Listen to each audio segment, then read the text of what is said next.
السلام علیکم ویورز، آج میں اپنا ایک مضمون فاؤنٹین ہاؤس لے کر آپ کی خدمت میں حاضر ہوں۔ آپ سے گزارش ہے کہ میرا چینل سبسکرائب کیجیے گا۔ اگر آپ کو یہ میرا مضمون پسند آئے تو اس کو لائک اور شیئر بھی کیجیے گا۔ آپ کا بہت بہت شکریہ۔ شروع کرتے ہیں۔ Fountain house. ایک دفعہ مجھے فاؤنٹین ہاؤس جانے کا اتفاق ہوا۔ وہاں میری ملاقات ایک پاگل سے ہوئی۔ اس نے دیکھتے ہی مجھے بڑے احترام کے ساتھ سلام کیا۔ میں نے بھی سلام کا جواب دیا اور پیار سے اس کے کندھے پر ہاتھ رکھ دیا۔ وہ پہلی نظر میں مجھے بڑا معصوم اور بے ضرر سا محسوس ہوا۔ میں نے بڑے پیار سے پوچھا کہ کیا تم پاگل ہو؟ اچانک اس کے چہرے کی رنگت تبدیل ہو گئی اور اس نے اپنے کندھے سے میرا ہاتھ جھٹک دیا اور مجھ سے بڑی ناگواری سے پوچھا کہ کیا تم انسان ہو؟ اس کے اس سوال نے مجھے ہلا کر رکھ دیا اور میں شرمندہ سا ہو گیا۔ پھر بھی میں نے شائستگی سے کہا، مجھے آپ سے ایسے جواب کی توقع نہیں تھی۔ اس نے پلٹ کر کہا کہ مجھے بھی آپ سے ایسے سوال کی توقع ہرگز نہیں تھی۔ اس نے واقعی مجھے شرمندہ کر دیا تھا۔ مجھے واقعی اس سے ایسا سوال نہیں کرنا چاہیے تھا۔ میں نے اس سے معذرت طلب کرنا چاہی، مگر اس نے معذرت کو خاطر میں نہ لاتے ہوئے مجھ سے مخاطب ہو کر کہا، تم یہ کیسے کہہ سکتے ہو کہ فلاں شخص پاگل ہے اور فلاں شخص نارمل؟ تم جمعہ 8 دن کی پیداوار، جس کو یہ بھی معلوم نہیں کہ وہ خود کیا ہے اور کون ہے، وہ کسی دوسرے کے متعلق کیسے کہہ سکتا ہے کہ فلاں شخص پاگل ہے اور میں بالکل ٹھیک ہوں؟ تمہیں پتہ ہے تمہاری اس جہان میں اوقات کیا ہے؟ پوری کائنات میں ایک چھوٹا سا ٹکڑا ملا ہے رہنے کو، اور تم نے اسے بھی سینکڑوں حصوں میں بانٹ رکھا ہے۔ تم آج بھی زمین پر پیدا ہوتے ہو اور یہیں مر کھپ جاتے ہو۔ قبرستان بھرے پڑے ہیں تم جیسی عظیم ہستیوں کی قبروں سے۔ تم جو اپنے آپ کو اشرف المخلوق سمجھتے ہو، کبھی سوچا ہے دوسری مخلوق تمہارے بارے میں کیا رائے رکھتی ہے؟ تمہیں پتہ ہے دوسری مخلوق تمہارے بارے میں کیا سوچتی ہے؟ بہت ہی خطرناک اور گھٹیا تصور کیے جاتے ہو تم دوسری مخلوق کے ہاں۔ ہر مخلوق تم سے تنگ ہے۔ جہاں تمہارے قدم مبارک پڑتے ہیں، دوسری مخلوق ڈر کے مارے وہاں سے کوچ کر جاتی ہے۔ تم جانتے بھی ہو تمہاری وجہ سے کتنی مخلوقات ناپید ہو چکی ہیں، اور بقایا کی زندگی تمہاری تباہ کاریوں کی وجہ سے ناپید ہونے کو ہے۔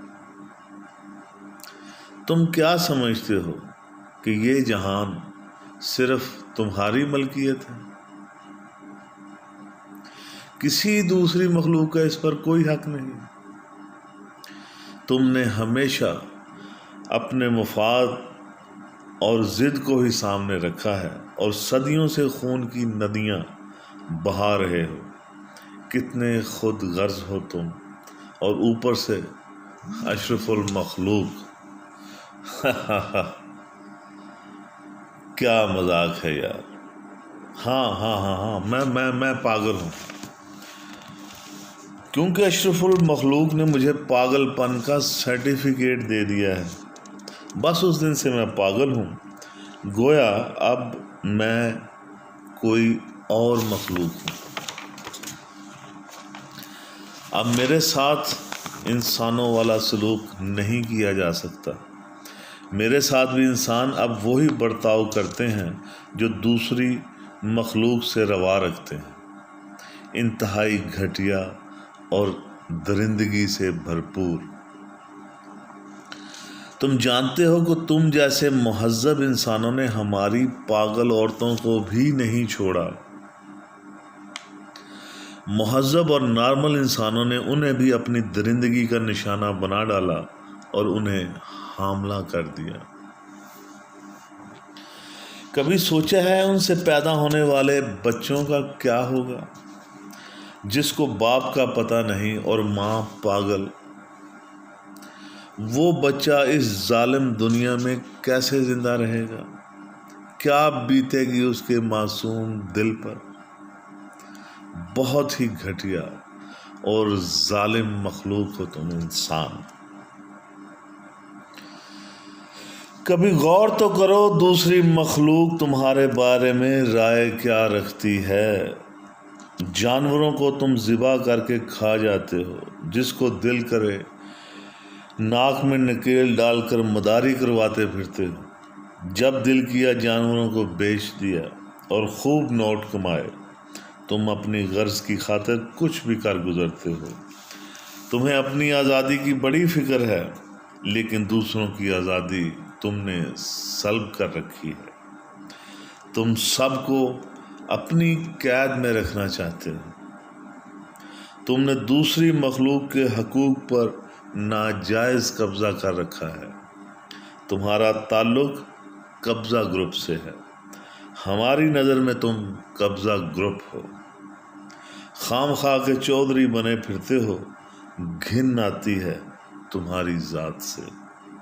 پتہ نہیں کب جان چھوٹے گی تم جیسی گندی اور گھٹیا مخلوق سے. سکون برباد کر کے رکھ دیا ہے اس دھرتی کا. ہر چیز کو آلودہ کر کے رکھ دیا ہے. اس زمین کا پانی اور ہوا تک تمہاری وجہ سے آلودہ ہو چکی ہے. اور اندر سے اتنے گھٹیا ہو کہ اپنے خداؤں کو بھی راضی کرنے کے لیے دوسرے جانداروں کا خون بہاتے ہو، ان کی بلی چڑھاتے ہو تاکہ تمہاری مصیبت ٹل جائے. خوشنودی تم حاصل کرتے ہو اور قربانی دوسروں کو دینا پڑتی ہے. کیا بات ہے، کیا کہنے، سبحان اللہ، واہ واہ. دراصل تم دوسروں پر حکومت کرنے کے اہل ہی نہیں. ہم تمہاری اس زبردستی کی حاکمیت کو ماننے سے انکار کرتے ہیں. ظلم کے یہ ضابطے ہم نہیں مانتے. میں انقلاب لا کر رہوں گا. میں نے دوسری مخلوقات سے رابطہ کیا ہے اور مجھے بڑا اچھا رسپانس ملا ہے.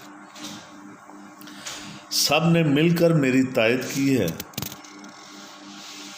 وہ تو پہلے ہی کسی مناسب موقع کی تلاش میں تھے. میرے حوصلہ بڑھانے پر سب انقلاب لانے پر راضی ہو گئے ہیں. میں دیکھ رہا ہوں کہ ایک بہت بڑی بغاوت جنم لینے والی ہے، اور وہ بغاوت انسانوں کے خلاف ہوگی. میں نے انسانوں کے خلاف سب کو اکٹھا کر لیا ہے. اب تمہاری بدماشی کے دن گنے جا چکے ہیں. تم اب بچ نہیں پاؤ گے. تمہارے لیے تو ایک وائرس ہی کافی ہے. یاد رکھو، تم جو اشرف المخلوق بنے پھرتے ہو، صرف ایک وائرس تمہاری نسل کے خاتمے کے لیے کافی ہے. یاد رکھنا، ایک وائرس کی مار ہو تم. میں نے اگلے ہفتے آل پارٹی کانفرنس بلا رکھی ہے جس کی صدارت میں خود کروں گا۔ وہاں بیٹھ کر ہم اپنا آئندہ لائے عمل طے کریں گے اور ایک جان ہو کر تم پر ٹوٹ پڑیں گے۔ تم جیسی گندی مخلوق سے اس دھرتی کو پاک کر دیں گے۔ ہم تمہاری نسل کا صفایا کر دیں گے ہمیشہ ہمیشہ کے لیے۔ کیا خوب دن ہوگا، انسانوں سے پاک دن، نہایت خوشگوار دن۔ اس دن ہم جشن منائیں گے، خوب رقص ہوگا، سرور ہوگا، جشن ہوگا۔ ہمیشہ کے لیے انسانوں سے مکمل آزادی کا جشن، نئے سورج کے طلوع ہونے کا دن۔ میں نے ساری پلاننگ کر رکھی ہے۔ میں دوسری مخلوق سے مسلسل رابطے میں ہوں۔ اگلے ہفتے ہماری میٹنگ ہے جس کی صدارت میں خود کروں گا۔ پھر انقلاب زندہ باد کے نعرے گونجیں گے۔ ہم تم کو چاروں طرف سے گھیر لیں گے، تمہارا ناطقہ بند کر دیں گے، تمہیں تباہ و برباد کر دیں گے اور اس دھرتی سے تمہاری نسل ہی ختم کر دیں گے۔ انسانوں کا دھرتی سے مکمل صفایا ہی ہمارا ایجنڈا ہے۔ ساری پارٹیاں اس بات پر متفق ہیں کہ جلد از جلد اس غلاظت سے دھرتی کو پاک کر دیا جائے۔ بس تھوڑے دنوں کی بات ہے، ہماری منزل بہت قریب ہے۔ جلد ہی تمہاری نسل ختم کر دیں گے، نہ رہے گا بانس اور نہ بجے گی بانسری۔ یہی ہمارا متفقہ اور حتمی فیصلہ ہے۔ ہمارا نعرہ ہوگا، انسان کی بربادی، جینے کی آزادی۔ سب مل کے بولو، انسان کی بربادی، جینے کی آزادی۔ پھر سے بولو، انسان کی بربادی، جینے کی آزادی۔ انقلاب زندہ باد، انقلاب زندہ باد۔ ظلم کے یہ ضابطے ہم نہیں مانتے۔ وہ با آواز بلند یہ نعرے لگاتا ہوا اپنے کسی خیالی جلوس کی قیادت کرتے ہوئے اپنے کمرے کی طرف چل پڑا اور میں حیرت سے بت بنا کافی دیر وہیں کا وہیں کھڑا رہ گیا۔ یہ ہم انسان کس طرف جا نکلے ہیں؟ ہمیں عام زندگی میں بھی دوسرے لوگوں کا خیال ہی نہیں رہتا۔ دوسری مخلوق تو بہت دور کی بات ہے، ہم سب کچھ اپنے حساب سے ہی کیوں دیکھتے ہیں؟ بڑی خطرناک بات کی ہے اس نے۔ یاد رکھنا، ایک وائرس کی مار ہو تم۔ واقعی انسان کا سارا غرور مٹی میں ملانے کے لیے ایک وائرس ہی کافی ہے۔ آج جس طرح دنیا ایک وائرس کے خوف میں مبتلا ہے، اس سے تو یہی لگتا ہے کہ ایک وائرس جو نظر بھی نہیں آتا انسانیت کو اس کی آج تک کی ترقی اور ہزاروں سالوں کی محنت پر پانی پھیر سکتا ہے۔ مجھے وہ پاگل بالکل حق بجانب لگا، کیونکہ میرے پاس اس کے کسی سوال کا خاطر خواہ جواب نہیں ہے، اور آج مجھے اپنا آپ بہت ہی چھوٹا اور کمتر محسوس ہوا۔ میں نے تمام عمر پتہ نہیں کس غلط فہمی میں گزار دی۔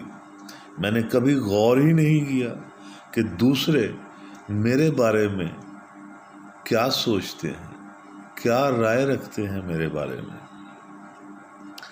خوف مرنے کا نہیں، نہ ہی کسی وائرس کا۔ بات یہ ہے کہ زندگی کا کوئی بھروسہ نہیں، کوئی پتہ نہیں کب سانس بند ہو اور زندگی ختم ہے۔ ایک سانس کا جھگڑا، لیا نہ لیا۔ زندہ رہنے کے لیے آپ کو جو وقت ملا ہے اسے آپ کیسے گزارتے ہیں، یہ آپ کا اصل امتحان ہے۔ اگر آپ کائنات کی بہترین مخلوق ہونے کا دعویٰ کرتے ہیں تو اپنے آپ کو اپنے عمل سے اس بات کا ثبوت دینا ہوگا کہ واقعی آپ ہی دنیا کی بہترین مخلوق ہیں، ورنہ کہیں ایسا نہ ہو کہ قدرت ہم سے مایوس ہو جائے اور ہماری جگہ کوئی اور مخلوق لے آئے، اور اس کے لیے یہ ذرا بھی مشکل نہیں۔ آپ کا بہت بہت شکریہ۔